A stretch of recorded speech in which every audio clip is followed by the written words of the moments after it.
सास और बहू की तर्कपूर्ण डिबेट। कहानी एक छोटे से गांव की है जहां एक घर में सास और बहू का रिश्ता हमेशा ही तर्कपूर्ण होता था।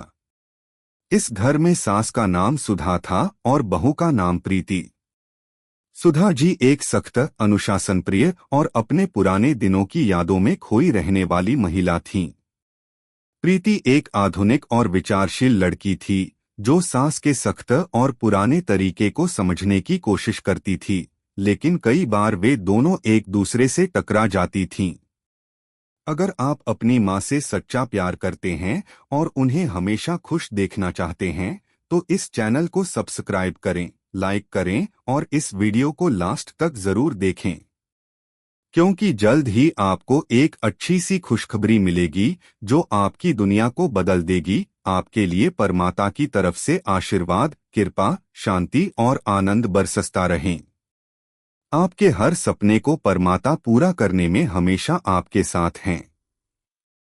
धन्यवाद। अब आगे सुने। गांव में एक सुनसान गली के किनारे स्थित इस घर में बहुत समय से सास और बहू के बीच तकरार की स्थिति चल रही थी। सुधा जी हमेशा प्रीति को घर के कामों में व्यस्त रखतीं और उसे अपनी पुरानी परंपराओं के अनुसार रहने की सलाह देतीं। उनका मानना था कि एक बहू का मुख्य कर्तव्य घर के कामों को संभालना और घर के पारंपरिक तरीकों को मानना है। दूसरी ओर प्रीति के विचार थे कि वह भी अपने सपनों को पूरा करना चाहती है, अपने विचारों को व्यक्त करना चाहती है और अपने अस्तित्व को पहचानने की कोशिश कर रही थी। एक दिन जैसे ही सुबह की रोशनी छाई, सुधा जी ने प्रीति को घर के बागीचे की सफाई करने को कहा। यह कोई नई बात नहीं थी, क्योंकि प्रीति को अक्सर घर के सभी कामों में व्यस्त रखा जाता था। लेकिन आज कुछ अलग था, क्योंकि प्रीति ने कुछ नया सोचने का निर्णय लिया था। उसने अपने मन में सोचा, क्या मुझे हमेशा ऐसे ही सास की इच्छाओं के अनुसार चलना होगा? क्या मुझे अपने खुद के विचार और सपने त्यागने होंगे? प्रीति ने शांतिपूर्वक बागीचे का काम करना शुरू किया, लेकिन सुधा जी की निगाहें हमेशा उस पर थीं। सुधा जी ने प्रीति से कहा, तुम हमेशा सिर उठाकर चलती हो और तुम्हारी आंखों में कुछ और ही होता है। क्या तुम इस घर की जिम्मेदारियों को निभाने के लिए तैयार नहीं हो? तुम आजकल इतनी घबराई हुई क्यों रहती हो? क्या तुम समझ नहीं पाती हो कि हमारा घर ऐसे ही चलता है, हमारे तरीकों से? प्रीति ने धीमे स्वर में उत्तर दिया, सासू माँ, मैं समझती हूँ कि यह घर हम सभी का है और हमें साथ मिलकर इसे चलाना चाहिए, लेकिन क्या यह जरूरी है कि हर काम को पुराने तरीकों से ही किया जाए? क्या हम कुछ नया नहीं कर सकते? सुधा जी को यह सुनकर गुस्सा आ गया। नया क्या? तुम्हें लगता है कि तुम्हारे आधुनिक विचारों से सब कुछ बदल जाएगा? यह घर पुराने रीति रिवाजों पर चलता है और यही सब कुछ है। तुम्हारी बातें मुझे सही नहीं लगती। तुम एक बहू हो, तुम्हारा काम घर को संभालना है, न कि नई नई बातें बनाना।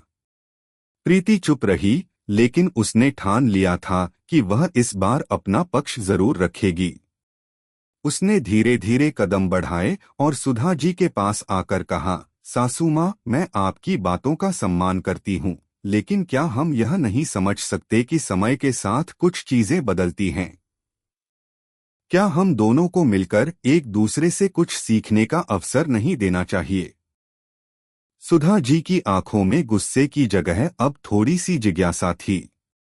वह चुप रही और प्रीति की बातों को सुनने लगी। प्रीति ने आगे कहा, सासू माँ, मैं घर के कामों में पूरी तरह से व्यस्त हूँ, लेकिन क्या यह जरूरी है कि मैं अपने खुद के विचारों को छोड़ दूं? क्या मैं अपना काम, अपना सपना और अपनी पहचान नहीं बना सकती? क्या हम दोनों मिलकर एक ऐसा रास्ता नहीं खोज सकते जिसमें घर भी चले और मैं भी अपने सपनों को पूरा कर सकूं? सुधा जी ने गहरी सांस ली और कुछ देर के लिए चुप रहीं। वह जानती थीं कि प्रीति के विचारों में भी कुछ सच्चाई है, लेकिन उन्हें यह भी डर था कि कहीं उनका परंपरावादी तरीका ही परिवार की जड़ों को बचाए हुए है। उनके लिए घर का वातावरण, परिवार की एकता और पारंपरिक रीति रिवाजों का पालन करना सबसे महत्वपूर्ण था। प्रीति ने यह देखा और उसने कहा, सासू माँ, मैं जानती हूँ कि आपके लिए परिवार की एकता बहुत मायने रखती है और मैं भी यही चाहती हूँ। लेकिन हम दोनों मिलकर यह क्यों नहीं सोच सकते कि इस परिवार को एक साथ रखने के लिए हमें पुरानी बातों के साथ साथ कुछ नई बातें भी अपनानी चाहिए। क्या हम दोनों मिलकर इस घर को एक बेहतर स्थान नहीं बना सकते? सुधा जी को यह सब सुनकर थोड़ी राहत महसूस हुई। उन्होंने धीरे से कहा, तुम्हारी बातें भी सही हैं, लेकिन पुराने समय के रीति रिवाजों का पालन करना जरूरी है। अगर हम इनसे हटेंगे तो हमें क्या मिलेगा? हमें अपनी पहचान नहीं खोनी चाहिए। प्रीति ने एक हल्की मुस्कान के साथ कहा, मैं समझती हूँ सासू माँ, और मैं आपकी बातों का आदर करती हूँ। लेकिन हम दोनों मिलकर इस घर को और बेहतर बना सकते हैं। यहीं पर एक नई शुरुआत का संकेत था। सुधा जी और प्रीति के बीच तर्कपूर्ण डिबेट अब एक समझदारी और साझा दृष्टिकोण में बदलने लगी थी। दोनों ने एक दूसरे के विचारों को समझने का प्रयास किया था और दोनों को महसूस हुआ कि बदलाव और परंपरा दोनों का एक संतुलन बनाना जरूरी है। अगले दिन प्रीति ने सासू माँ से आग्रह किया कि वे दोनों एक साथ बागीचे का काम करें, ताकि यह एक साझा अनुभव बने और दोनों को एक दूसरे के दृष्टिकोण को समझने का मौका मिले। सुधा जी ने थोड़ी देर सोचा, लेकिन फिर मुस्कुराकर हाँ कह दी। यह पहला कदम था एक नई समझ और रिश्ते की ओर। अगले दिन प्रीति और सुधा जी के बीच का माहौल कुछ बदलाव सा था। सास और बहू के रिश्ते में जो दरारें थीं, वे अब धीरे धीरे भरने लगी थीं। सुधा जी, जिनका दिल हमेशा अपने पुराने रीति रिवाजों में बसा था, अब प्रीति की बातों पर ध्यान देने लगी थीं। प्रीति भी इस बदलाव से थोड़ी उत्साहित थी, लेकिन वह जानती थी कि यह बदलाव रातों रात नहीं आएगा। इसे धीरे धीरे समझने की जरूरत थी। सुधा जी ने प्रीति से कहा, आज तुम मेरे साथ बागीचे में काम करना चाहती हो तो चलो, लेकिन ध्यान रखना कि यह काम तुम्हारे मुताबिक नहीं चलेगा। हम दोनों मिलकर इसे ठीक से करेंगे, पुरानी रीति से, ताकि कोई कमी न रहे। प्रीति मुस्कुराई और बोली, मैं भी यही चाहती हूँ सासू माँ। हम दोनों मिलकर काम करेंगे और मुझे पूरा यकीन है कि हम दोनों एक दूसरे से कुछ न कुछ सीखेंगे। इस बार बागीचे में काम करते हुए दोनों के बीच चुप्पी थी, लेकिन एक अलग तरह की शांति भी थी। पहले जहां हर काम में तर्क वितर्क होता था, वहीं आज उनका साथ देना और एक दूसरे की बातों को सुनना दोनों के लिए एक नई अनुभूति थी। प्रीति ने धीरे धीरे कहा, सासू माँ, मुझे लगता है कि अगर हम घर में कुछ बदलाव करें तो यह हमें और भी खुश और आरामदायक बना सकता है। मैं जानती हूँ कि पुराने तरीकों से घर चलाना एक बड़ी बात है, लेकिन क्या अगर हम कुछ नए तरीके अपनाएं तो क्या घर की पारंपरिकता और खुशहाली भी बनी रह सकती है? सुधा जी ने थोड़ी देर के लिए काम करना रोकते हुए कहा, तुम हमेशा नए तरीके ही क्यों सुझाती हो? क्या तुम्हें लगता है कि पुराने तरीके कुछ नहीं सिखाते? घर की व्यवस्था, परिवार के लोग, हमारी रीतियां, ये सब तो बहुत महत्वपूर्ण हैं। ये किसी नए तरीके से नहीं बदल सकते। प्रीति ने कहा, मैं समझती हूँ कि पुरानी रीतियों का महत्व है सासू माँ, और मैं भी कभी उनका अपमान नहीं करना चाहूंगी। लेकिन क्या हमें अपने पारिवारिक संबंधों को और मजबूत बनाने के लिए कुछ नई सोच और समझ की जरूरत नहीं है? सुधा जी ने कुछ पल सोचा और फिर कहा, मुझे लगता है कि तुम्हारी बातें सही हैं, लेकिन मैं डरती हूँ कि कहीं हम बहुत ज्यादा बदलाव करके अपने पुराने पारिवारिक मूल्यों से दूर न हो जाएं। प्रीति ने नम्रता से कहा, सासू माँ, बदलाव का मतलब यह नहीं है कि हम अपने पुराने सिद्धांतों को छोड़ दें। बदलाव का मतलब है हम अपने पुराने सिद्धांतों को और भी बेहतर तरीके से लागू करें। आप देखिए, क्या हम मिलकर घर में कुछ नए तरीके से काम नहीं कर सकते? क्या मैं कुछ समय अपने कामों में ध्यान केंद्रित करके खुद को भी कुछ समय दे सकती हूँ? क्या आप मुझे इसे करने का मौका देंगी? सुधा जी कुछ देर चुप रहीं, फिर उन्होंने कहा, तुम्हारी बातों में कुछ सच्चाई है। लेकिन क्या तुम जानती हो कि घर की जिम्मेदारी सिर्फ एक व्यक्ति की नहीं होती? यह दोनों की जिम्मेदारी है, सास और बहू की। यह भी तो मेरे लिए जरूरी था कि मैं अपने तरीके से घर संभालूं। प्रीति ने एक हल्की मुस्कान के साथ कहा, सासू माँ, मैं भी घर की जिम्मेदारियों को अच्छे से निभाना चाहती हूँ। लेकिन क्या हमें इसे थोड़ा लचीला और समझदारी से नहीं करना चाहिए? अगर हम दोनों मिलकर यह तय करें कि कौन सा काम किसे करना है, तो शायद हम दोनों का काम भी आसान होगा और साथ ही घर में एक खुशहाल वातावरण बनेगा। सुधा जी के चेहरे पर हल्की सी मुस्कान आई, तुम्हारी बातें सुनने में ठीक लगती हैं, लेकिन क्या हमें यह नहीं समझना चाहिए कि जो काम मैंने सालों से किया है, वह तुम भी आसानी से नहीं कर सकती? प्रीति ने सास की ओर देखकर कहा, सासू माँ, मैं जानती हूँ कि आप बहुत मेहनती हैं और आपने इस घर को खड़ा करने में बहुत योगदान दिया है। मैं कभी आपकी मेहनत को कम नहीं आंकी हूँ। मेरा मानना है कि अगर हम दोनों मिलकर काम करेंगे, तो हम हर काम को और बेहतर तरीके से कर सकते हैं। कुछ देर की चुप्पी के बाद सुधा जी ने कहा, ठीक है, हम दोनों एक साथ काम करेंगे और देखेंगे कि क्या हम दोनों मिलकर इस घर की व्यवस्थाओं को और बेहतर बना सकते हैं। लेकिन मैं यह नहीं चाहती कि हमारे पारंपरिक तरीके कहीं खो जाएं। प्रीति ने सहमति जताई, मैं भी यही चाहती हूँ, सासू माँ। हम दोनों मिलकर ही इसे बेहतर बना सकते हैं। इसी बातचीत के बाद दोनों ने घर के कामों में एक नया तरीका अपनाया।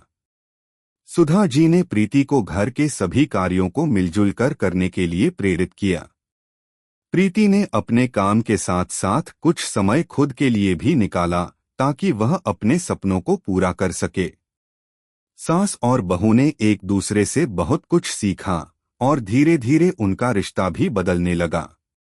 सुधा जी अब यह समझने लगीं कि प्रीति के विचारों में कुछ नयापन है, जो घर की व्यवस्था को और अधिक आरामदायक बना सकता है। वहीं प्रीति को भी यह महसूस हुआ कि सास के पुराने अनुभवों का कोई मुकाबला नहीं है और परिवार की जड़ों को समझना जरूरी है। दोनों ने अपनी अलग अलग दुनिया को एक साथ मिलाया और एक नया रास्ता चुना, जिसमें पुराने रीति रिवाजों के साथ साथ कुछ नया भी था। प्रीति और सुधा जी के बीच के रिश्ते में बदलाव का असर अब पूरे घर में महसूस होने लगा था। कुछ महीने पहले तक जहां हर दिन तकरार और असहमति होती थी, वहीं अब दोनों का आपसी तालमेल धीरे धीरे मजबूत हो रहा था। बागीचे में काम करने से लेकर रसोई तक दोनों मिलकर घर के सारे कामों को बखूबी अंजाम देने लगे थे। सुधा जी अब प्रीति की बातों पर पहले से ज्यादा ध्यान देने लगी थीं, और प्रीति ने भी सास के अनुभवों और पारंपरिक तरीकों को समझना शुरू किया था। एक दिन प्रीति ने अपने छोटे से सपने के बारे में सुधा जी से बात की। वह चाहती थी कि वह एक छोटे से बुटीक का कारोबार शुरू करे, जिसमें वह अपनी कला और डिजाइन को प्रस्तुत कर सके। यह प्रीति का सपना था, जिसे वह वर्षों से दिल में दबाए हुए थी, लेकिन सास के सख्त विचारों और पारंपरिक धारा के चलते वह इसे कभी पूरी तरह से व्यक्त नहीं कर पाई थी। सासू माँ, मुझे आपसे कुछ बात करनी है, प्रीति ने थोड़ी संकोच करते हुए कहा। सुधा जी ने चाय का प्याला रखते हुए पूछा, क्या बात है बहू? तुम बड़ी गंभीर लग रही हो। सासू माँ, मैं सोच रही थी कि मैं एक बुटीक खोलना चाहती हूँ। मुझे डिजाइन और फैशन में रुचि है और मुझे लगता है कि अगर मुझे मौका मिले तो मैं इस क्षेत्र में खुद को साबित कर सकती हूँ, प्रीति ने कहा। उसकी आंखों में उम्मीद की चमक थी। सुधा जी की आंखों में थोड़ी हैरानी और चिंता थी। तुम इस घर की जिम्मेदारियों से समय निकालकर बुटीक कैसे चला पाओगी? और क्या तुम्हारे लिए यह सही रहेगा? घर को कौन संभालेगा? प्रीति ने धैर्य से उत्तर दिया, सासू माँ, मैं समझती हूँ कि घर की जिम्मेदारियां बहुत महत्वपूर्ण हैं, लेकिन मैं यह भी चाहती हूँ कि मैं अपनी पहचान बनाऊं। क्या आप मुझे यह मौका देंगी? मैं घर के कामों के साथ साथ अपनी शर्तों पर काम कर सकती हूँ। सुधा जी ने थोड़ी देर चुप रहकर प्रीति की बातों को सुना। उनके मन में कई सवाल थे। उन्हें यह समझ में आ रहा था कि प्रीति के लिए यह सपना कितना महत्वपूर्ण है, लेकिन क्या वह घर की जिम्मेदारियों से पीछे हट सकती थी? कुछ पल के लिए विचार करते हुए सुधा जी ने कहा, तुमसे तो यह नहीं सोचा था कि तुम्हारे अंदर इतनी बड़ी जिद है। देखो बहू, घर की जिम्मेदारी सबसे पहले है। तुम काम कर सकती हो, लेकिन मैं नहीं चाहती कि घर की व्यवस्था पर इसका असर पड़े। प्रीति ने समझाया, सासू माँ, आप घबराइए मत। मैं घर के सभी कामों को पहले से बेहतर तरीके से संभालने की पूरी कोशिश करूंगी। साथ ही बुटीक का काम भी धीरे धीरे शुरू करूंगी, ताकि दोनों में संतुलन बना रहे। मुझे यकीन है कि अगर आप मुझे इस दिशा में थोड़ा सा समर्थन दें, तो मैं सफल हो सकती हूँ। सुधा जी ने गहरी सांस ली और अंत में कहा, ठीक है, तुम इसे एक बार कोशिश करो, लेकिन याद रखना, परिवार की कोई भी जिम्मेदारी तुम्हारे काम से पीछे नहीं रहनी चाहिए। मैं भी तुम्हारे साथ हूँ, लेकिन ध्यान रखना कि किसी भी तरह से घर की कोई बात नहीं बिगड़ेगी। यह सुनकर प्रीति के चेहरे पर खुशी की लहर दौड़ गई। उसे सास का समर्थन मिलना किसी बड़े उपहार से कम नहीं था। इस बातचीत के बाद प्रीति ने अपना बुटीक खोलने की तैयारी शुरू कर दी। अब प्रीति और सुधा जी के रिश्ते में एक नई सादगी आ गई थी। पहले जो टकराव और अजनबियत थी, वह अब सम्मान और समझ के साथ बदल गई थी। सुधा जी अब प्रीति के फैसलों को समझने लगी थीं, और प्रीति को यह समझ में आ चुका था कि पारंपरिक सोच में भी बहुत कुछ सीखने के लिए है। सुधा जी ने प्रीति को एक सलाह दी, बेटी, याद रखना, चाहे तुम नया काम शुरू कर रही हो, लेकिन अपने पुराने रिश्तों और जिम्मेदारियों को न भूलना। घर का माहौल हर समय सुखमय रहना चाहिए। तुम घर की चहारदीवारी से बाहर जाती हो, लेकिन इसे संजो कर रखना। प्रीति ने सिर झुकाकर कहा, मैं समझती हूँ सासू माँ।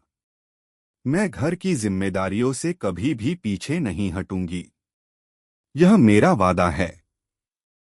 धीरे धीरे प्रीति ने बुटीक की शुरुआत की। पहले तो शुरुआत काफी कठिन थी, लेकिन सास के समर्थन और अपने दृढ़ संकल्प के साथ उसने इसे संभाला। घर के कामों में कोई कमी नहीं आई, और बुटीक भी धीरे धीरे लोगों में लोकप्रिय होने लगा। सुधा जी भी अब प्रीति के काम में मदद करती और उसे सलाह देती, जो उनके अनुभव और पारंपरिक सोच पर आधारित होती। एक दिन प्रीति ने अपने बुटीक की पहली बड़ी बिक्री की। यह उसकी मेहनत और सास के समर्थन का परिणाम था। उसने सुधा जी को बुलाया और खुशी से कहा, सासू माँ, देखिए, यह हमारी मेहनत का फल है। बुटीक चल पड़ा है, और अब मुझे और खुद को साबित करने का अवसर मिला है। सुधा जी ने हंसते हुए कहा, तुमने बहुत अच्छा किया बहू। मुझे गर्व है कि तुमने दोनों जिम्मेदारियों को साथ में संभाल लिया। अब हमें यह समझ में आ गया है कि बदलाव के साथ साथ परंपराओं को भी बनाए रखा जा सकता है। यह सुनकर प्रीति की आंखों में आंसू थे। वह समझ रही थी कि सास का समर्थन उसे आगे बढ़ने की ताकत दे रहा था। दोनों के बीच अब एक गहरी समझ और आपसी विश्वास था। प्रीति ने जो सपना देखा था, उसे सास के साथ मिलकर साकार किया था। प्रीति और सुधा जी के रिश्ते में अब बहुत बदलाव आ चुका था। पहले जो रिश्ते में दूरियां और तकरार थीं, वह अब विश्वास और समझ से भर चुकी थीं। दोनों के बीच की जो दीवारें खड़ी थीं, वे अब धीरे धीरे पिघलने लगी थीं। परिवार की जिम्मेदारियों को निभाते हुए प्रीति ने अपनी कला और डिजाइन के क्षेत्र में सफलता पाई थी। उसके बुटीक ने ग्राहकों के बीच अपनी पहचान बना ली थी और उसे यह एहसास हुआ था कि अगर सही मार्गदर्शन और समर्थन मिले तो वह किसी भी चुनौती का सामना कर सकती है। सुधा जी, जो पहले हमेशा प्रीति से अपनी पुरानी परंपराओं का पालन करने की उम्मीद करती थीं, अब उसे एक नए दृष्टिकोण से देख रही थीं। उन्होंने देखा था कि प्रीति ने अपने सपनों का पीछा करते हुए पारिवारिक जिम्मेदारियों को भी बखूबी निभाया। इससे सुधा जी का दिल भी बदलने लगा था। उन्होंने अपने दिल में यह सोच लिया था कि शायद पुराने रीति रिवाजों को सहेजते हुए कुछ बदलाव लाने से कोई नुकसान नहीं होगा। एक दिन घर में एक महत्वपूर्ण चर्चा हो रही थी।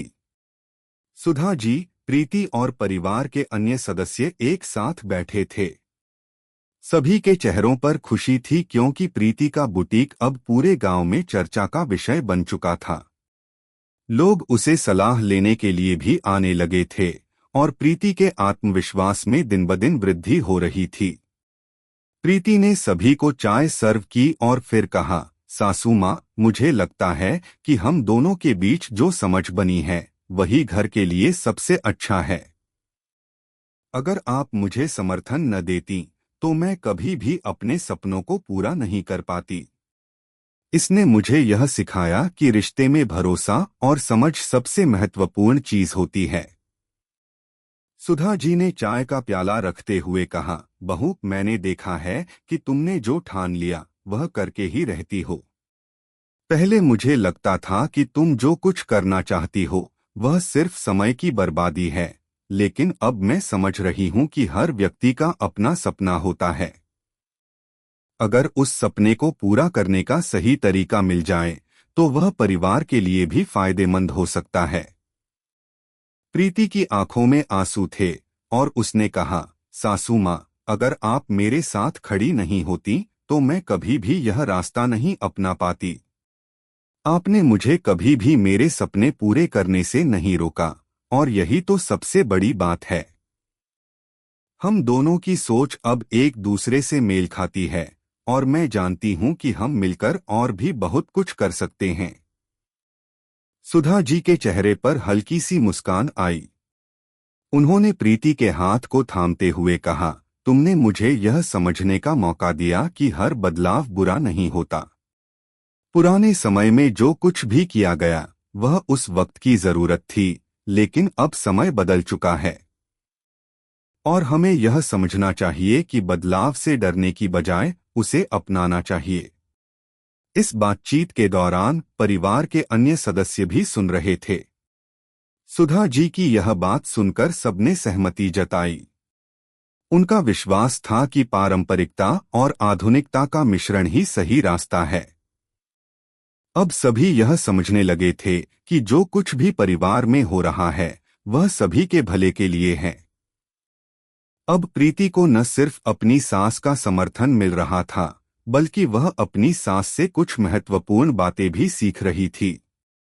सुधा जी के अनुभवों और सोच को समझते हुए प्रीति अब पारंपरिक रीति रिवाजों को भी महत्व देती थी। वह यह जान चुकी थी कि पुराने तरीके पूरी तरह से गलत नहीं होते, उनमें भी एक स्थिरता और संरचना होती है जो परिवार के सामूहिक जीवन को स्थिर बनाए रखती है। एक दिन घर में एक और खास मौके पर सुधा जी ने सभी को इकट्ठा कर लिया। आज मैं तुम सबके साथ एक विचार साझा करना चाहती हूँ, सुधा जी ने कहा। हमारे घर में जो भी बदलाव आ रहे हैं वह सब हमारे रिश्तों को और मजबूत बना रहे हैं। अब मुझे यह समझ में आया है कि पुराने तरीकों को और नए विचारों को मिलाकर हम एक बेहतरीन पारिवारिक वातावरण बना सकते हैं। इसलिए मुझे अब यह लगता है कि हम परिवार की पुरानी परंपराओं को साथ साथ निभाते हुए जीवन के नए पहलुओं को भी अपनाएं। सुधा जी के इस बयान ने सभी को आश्चर्यचकित कर दिया। परिवार के सभी सदस्य अब यह समझ चुके थे कि पारंपरिकता और आधुनिकता दोनों एक साथ चल सकते हैं, बशर्ते दोनों के बीच तालमेल हो। सुधा जी ने यह साबित कर दिया था कि सास और बहू के रिश्ते में जो कुछ भी बदलाव आ सकता है वह प्यार और समझ से हो सकता है। प्रीति ने इस अवसर पर कहा, सासू माँ, आपके साथ मिलकर मुझे यह एहसास हुआ है कि रिश्तों में अगर समझ हो तो कोई भी मुश्किल या फर्क नहीं आ सकता। मैं हमेशा आपको अपनी प्रेरणा और मार्गदर्शन के रूप में देखूंगी। सुधा जी की आंखों में आंसू थे। उन्होंने प्रीति को गले लगाते हुए कहा, बहू, अब मुझे यह समझ में आया है कि रिश्तों में दो बातें बहुत जरूरी होती हैं, विश्वास और सम्मान। तुमने मुझे इन दोनों बातों की पूरी समझ दी है। अब हम दोनों मिलकर अपने परिवार को और मजबूत बनाएंगे। इस बातचीत के बाद घर में एक नया उत्साह था। सभी सदस्य एक दूसरे से प्रेरित हो रहे थे।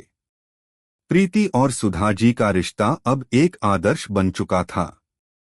अब वे दोनों एक दूसरे के सपनों का सम्मान करती थीं और एक दूसरे से बहुत कुछ सीख रही थीं। सुधा जी और प्रीति का रिश्ता अब न सिर्फ एक सास और बहू का रिश्ता था, बल्कि एक गहरे दोस्ती और समझ का रिश्ता बन चुका था। दोनों ने यह समझ लिया था कि बदलाव अगर सही दिशा में हो तो न केवल रिश्तों को मजबूत कर सकता है, बल्कि यह परिवार को एक नया दिशा भी दे सकता है। कहानी का अंत। सास और बहू का रिश्ता अब पहले से कहीं ज्यादा गहरा और मजबूत हो चुका था। दोनों ने एक दूसरे से अपने अपने दृष्टिकोण को समझा और मिलकर एक नई राह चुनी। उन्होंने यह सीखा कि रिश्तों में समझदारी, समर्थन और विश्वास सबसे जरूरी हैं, और इसी के साथ वे दोनों अपनी अपनी जिंदगी में सफलता की ओर बढ़ती रहीं। अगर आपको हमारे वीडियो पसंद आए तो कृपया चैनल को सब्सक्राइब करें, लाइक करें और अपने विचार कमेंट में जरूर साझा करें। आपका सपोर्ट हमें और भी बेहतरीन कंटेंट बनाने की प्रेरणा देता है। हम आपके हर समर्थन के लिए तहे दिल से धन्यवाद करते हैं।